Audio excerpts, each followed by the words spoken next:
escrito mais ou menos em 1995, né?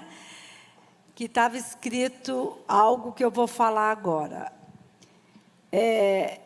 Eu sempre busquei muito pela minha família e principalmente, né, pelo meu esposo, porque, como vocês sabem, ele tinha muitos problemas, né?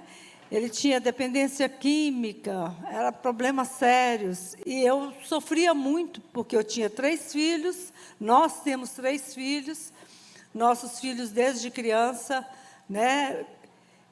Assim, da minha parte, eles nunca souberam, e eu acho que quando eles eram crianças, eles não perceberam, porque eu procurava proteger muito. Eu orava muito, eu buscava muito, eu chorava muito, eu clamava muito. E um belo dia, ele chegou para mim e falou assim: eu estou precisando da sua ajuda. Como eu não confiava muito nele, eu já pensei em outro tipo de ajuda. Que será que a ajuda que ele quer? Eu não vou te dar nenhuma ajuda. A única ajuda que eu vou te dar é se você quiser ir para a igreja, eu te levo para a igreja. E ali acabou o papo. E passou, né? A gente brigava muito, discutia, porque eu não concordava com nada que eu falava, queria continuar vivendo naquela vida. Um belo dia eu estava no trabalho, e quando eu saí na porta do carro, estava um bilhetinho, que é esse bilhetinho que eu procurei. Eu tenho ele lá em casa, um dia eu vou trazer, que eu não encontrei. Vocês não façam como eu, não. Vou guardando tudo quanto é papel. Ontem eu fiquei abismada de ver o tanto de papel, de coisa que eu escrevia há não sei quantos anos atrás. Vou jogar tudo fora, porque nem leio, né? Mas eu estava procurando exatamente esse bilhetinho, que estava grudado na porta do carro, escrito assim: eu quero aquela ajuda que você me prometeu. Porque quando ele falou, eu queria pedir ajuda, eu falei: eu não vou te dar ajuda. A única ajuda que eu te dou é levar você para a igreja.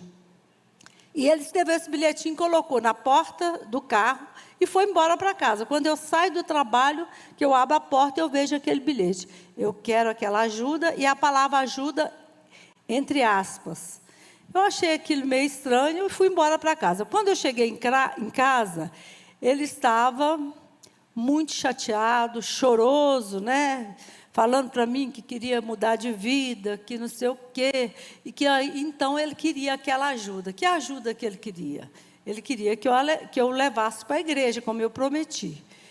E aí eu falei: e agora, Senhor, o que eu faço? Eu não era evangélica ainda, né? Eu era muito religiosa, fazia tudo que a igreja mandava. Uma vez por semana tinha que ir para a igreja, né?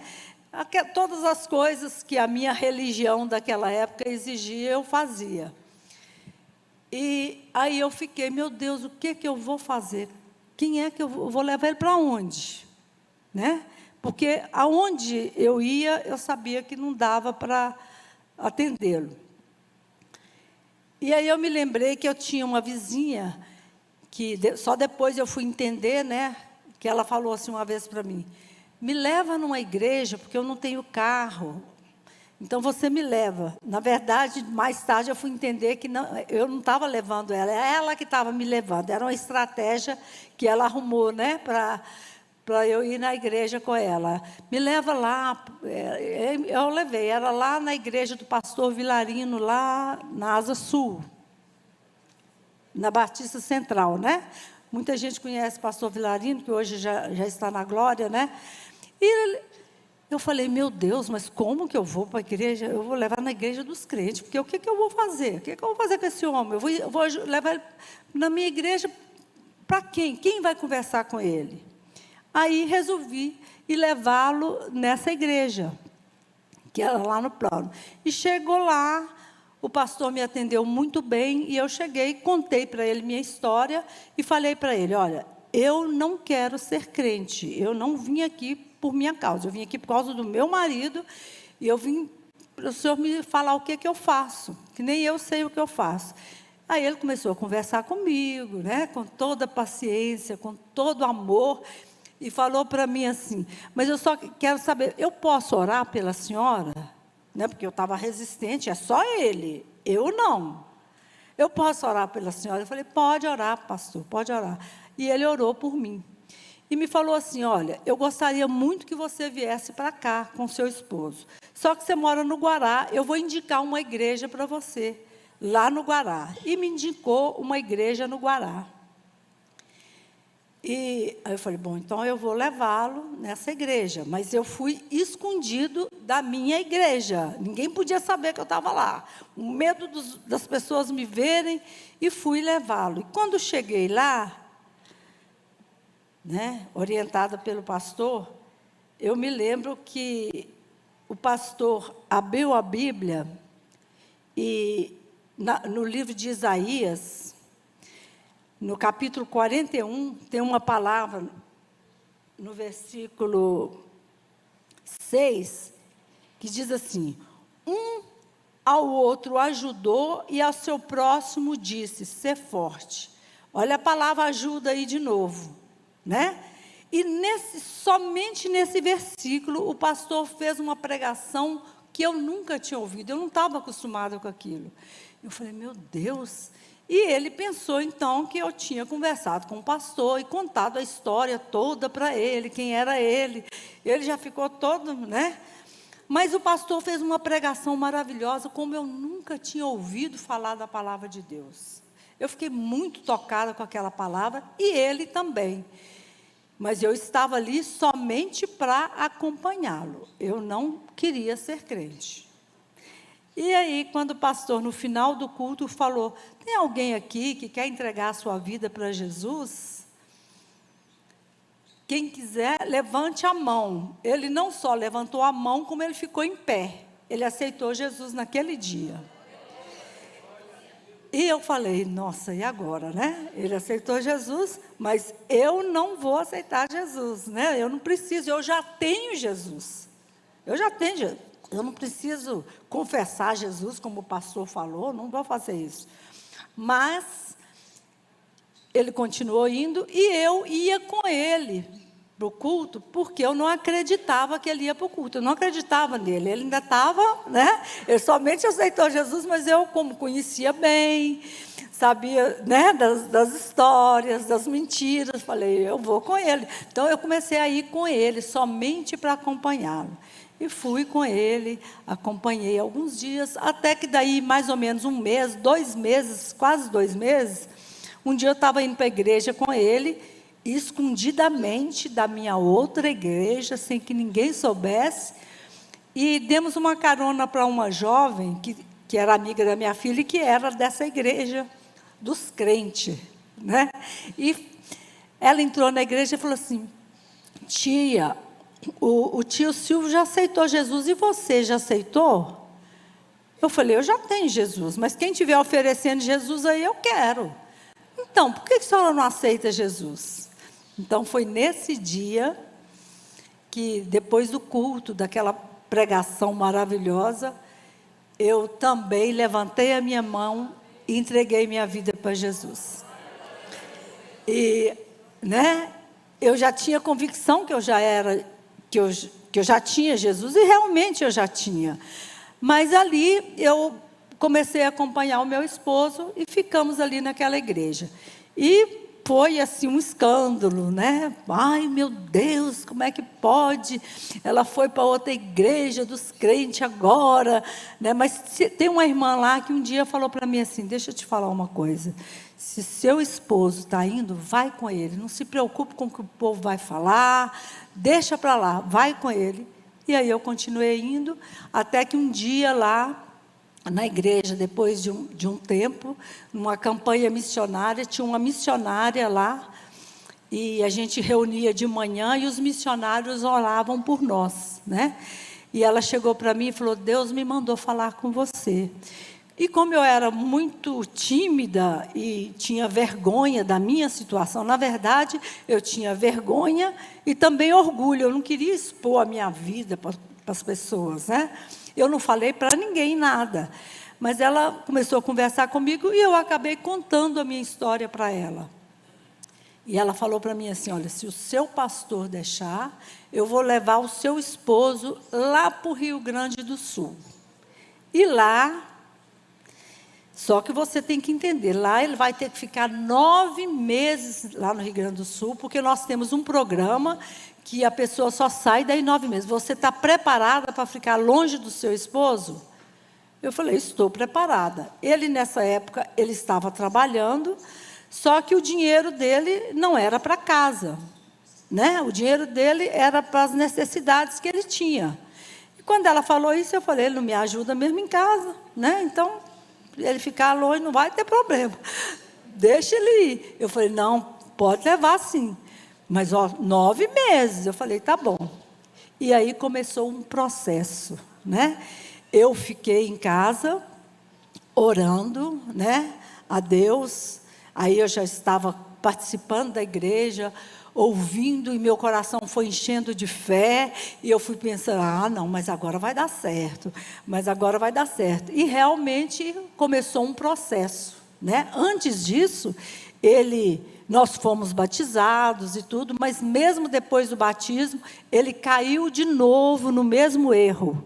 E aí, como a palavra diz, né, que Satanás sai da pessoa e quando ela volta às mesmas práticas antigas, pecaminosas, volta com 7 demônios. E, na verdade, voltou, não, eu falava assim, não com 7, mas com 70 demônios, porque ele ficou muito pior. Ele ficou terrível. Mas eu já estava na igreja firme e ela falou que ia levá-lo. E então o pastor da igreja me chamou, conversou comigo, ligou para ele. Ele já não estava indo na igreja, né? Porque estava nas práticas, né, que ele tinha. Mas ele respeitava muito o pastor. Nosso pastor era muito bravo, muito firme. E o pastor ligou para ele e falou que queria conversar com ele. E ele foi, conversou com o pastor. Mas depois, o pastor não falou mais nada. Mas eu entrei em contato com essa missionária, que já tinha ido embora para o Rio Grande do Sul, né? Lá para Porto Alegre. E ela falou, não, se você põe ele no ônibus, e ele vem e a gente espera, né? Toda aquela... como ela fazia com as pessoas, né? Coloquei no ônibus no dia 31 de dezembro, né, Benzinho? 31 de dezembro. E ele entrou no ônibus e foi para Porto Alegre. E aí começou o processo de libertação dele. E foi uma bênção. Ele ficou lá, só depois de 1 mês que eu tive notícia dele, eu não tinha nem notícia. E quando foi com 3 meses, a pastora ligou para mim, a missionária ligou para mim e falou, olha, eu falei para você que era só 3 meses. Mas essa noite, Deus me falou que é para eu mandá-lo de volta para casa, porque ele tem os filhos para criar e ele tem uma família em Brasília. Ele está me servindo muito aqui. Na verdade, eu queria que ele ficasse. Vocês sabem que ele é cozinheiro, né? Ele se tornou cozinheiro lá da casa de recuperação. Cozinhava para todos os internos, as pessoas que estavam lá, né, internadas. E ele estava sendo muito útil ali naquele lugar. Na verdade, ela falou, na verdade, eu não queria que ele fosse, ele está me ajudando muito. Mas Deus me falou que é para mandá-lo de volta, porque ele tem uma família e ele tem que ir embora. Mas você tem que vir buscar. E eu fui buscar. Quando eu cheguei lá, quando ele saiu daqui, ele já era um pouco gordinho. Não igual agora, né? Ele já era um pouco gordinho. Mas quando eu cheguei lá, eu assustei. Porque ele estava um palito engomado. Magro. Ele tinha ido com uma calça azul e o cinto, e eu me lembro que ele pegou o cinto, enrolou o cinto assim, porque a calça estava caindo. Ele puxou o cinto assim de um jeito, porque a calça caía. Ele estava muito magro. E eu fiquei muito impressionada, mas ele estava daquele jeito, porque ali ele aprendeu a fazer jejum. E ele passou a fazer jejum, fazia jejum direto. E ele emagreceu muito, né? E ele jejuava. Ele leu a Bíblia, em 3 meses ele leu a Bíblia toda. Ele foi acompanhado por um abençoado lá da casa de recuperação. E E aí eu fui buscá-lo e ele voltou para Brasília e ela me deu 2 recomendações. Primeiro, quando ele chegar em Brasília, não é para ele dar testemunho em igreja nenhuma. Só depois de um tempo, depois de um ano, é que ele vai dar testemunho. E outra coisa, não é para ele orar para os amigos dele, não. Pode deixar os amigos, ele pode orar pelos amigos em casa, mas não é para ele sair para orar para amigo nenhum. Ele não tem ainda, né, maturidade espiritual, nem para dar testemunho e nem para orar. E eu acho que ela estava correta, né, porque a gente vê muita gente que logo que converte vai dar testemunho, e a gente sabe quando a pessoa não tem maturidade, o que é que acontece, né? E ele veio embora para cá. Quando chegou aqui, os pais dele, os amigos, não acreditaram. Não, isso é fogo de palha. Daqui a um mês ele volta de novo para o mundo e volta a fazer tudo que ele fazia antes. Mas para a honra e glória do Senhor, ele nunca mais voltou às práticas antigas.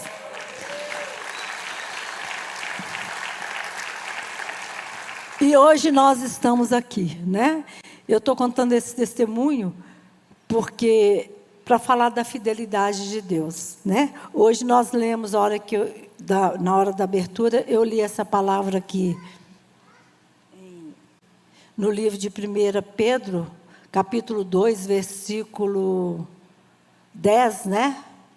Que diz assim: vós, sim, que antes não erais povo, mas agora sois povo de Deus, que não tinhais alcançado misericórdia, mas agora alcançaste misericórdia, né? Então, nós não éramos povo de Deus, mas agora nós somos povo de Deus.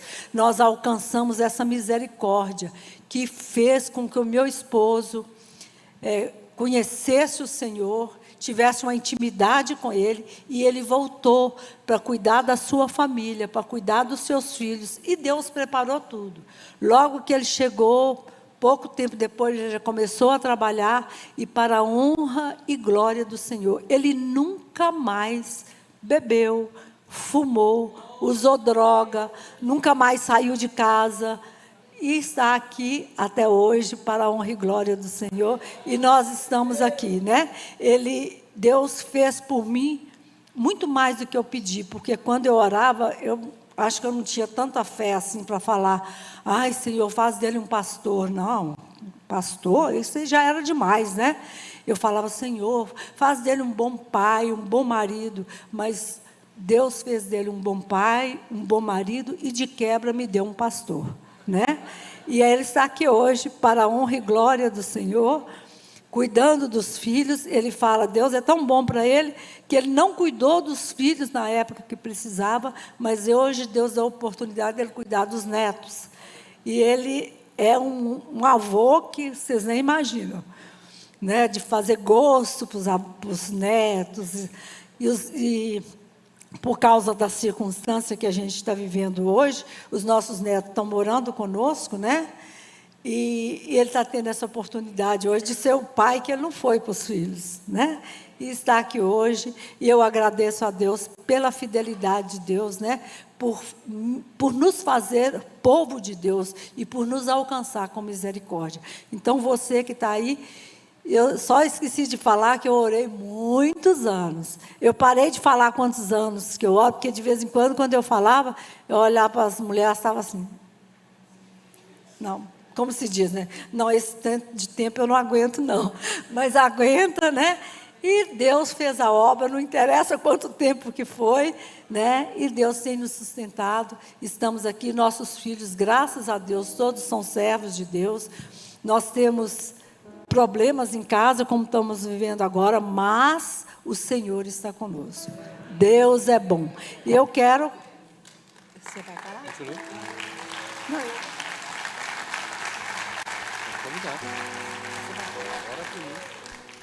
eu quero convidar os irmãos agora para trazer o seu dízimo e sua oferta no altar do Senhor. Amém? Você vai orar? Glória a Deus. Não vou acrescentar e também não vou tirar nada.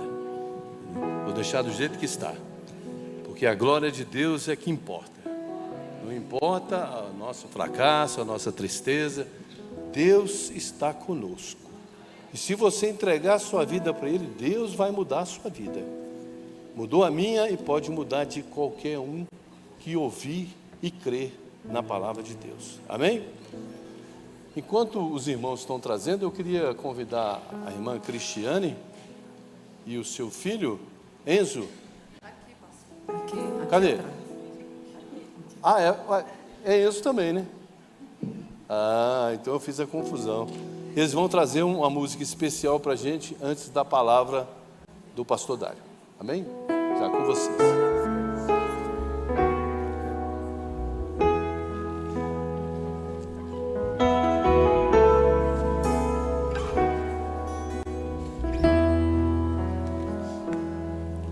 Um presente precioso eu ganhei,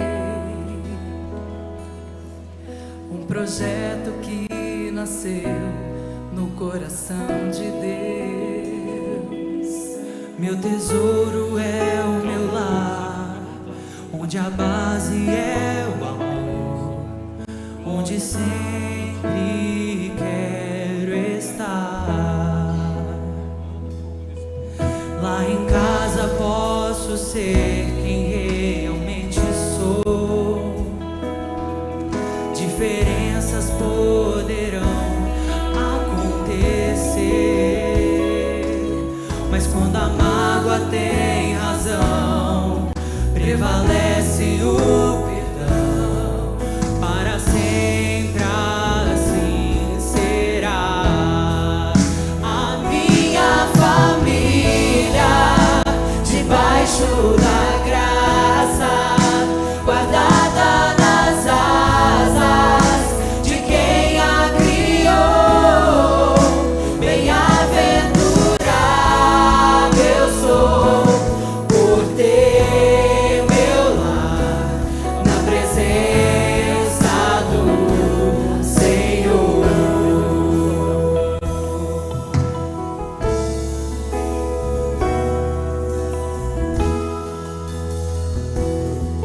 Um presente precioso eu ganhei, um projeto que nasceu no coração de Deus. Meu tesouro é o meu lar, onde a base é o amor, onde sempre quero estar. Lá em casa posso ser quem realmente sou. Diferenças até poderão acontecer, mas quando a mágoa tem razão, prevalece o perdão. Para sempre assim será. A minha família, debaixo da graça, guardada nas asas de quem a criou. Bem-aventurado eu sou por ter meu lar na presença do Senhor. A minha família, debaixo da graça, guardada nas asas de quem a criou. Bem-aventurado eu sou por ter meu lar na presença do Senhor. Eu e minha casa serviremos ao Senhor. Eu e minha casa serviremos ao Senhor. Eu e minha casa serviremos ao Senhor. Eu e minha casa serviremos ao Senhor. Aleluia. Glória a Deus, aleluia. Isso é a mamãe e o filho, né? O André não está aí hoje, né? O maridão não veio.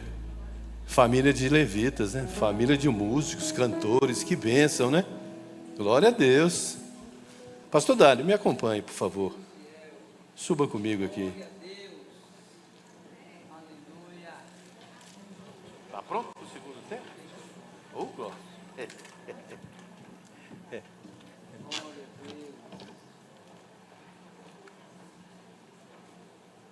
Pastor Dário não vai levar uma multa porque a esposa teve que pregar, né? Então ela não pôde vir acompanhá-lo, né? Mas na próxima vez eu vou ter que fazer um combo. Tu só vem se trouxer Neidinha. Se não trouxer Neidinha, não vai vir. Entendeu? Vamos ter que negociar isso aí, viu? Hã? Nem entra, né? Vocês estão prontos para o segundo tempo? Que o primeiro foi ontem. Hoje é a continuação daquela palavra que nós estávamos ontem. Exatamente. E Salmos 46. Salmo 46. Amém? Amém? Vamos orar pelo pastor?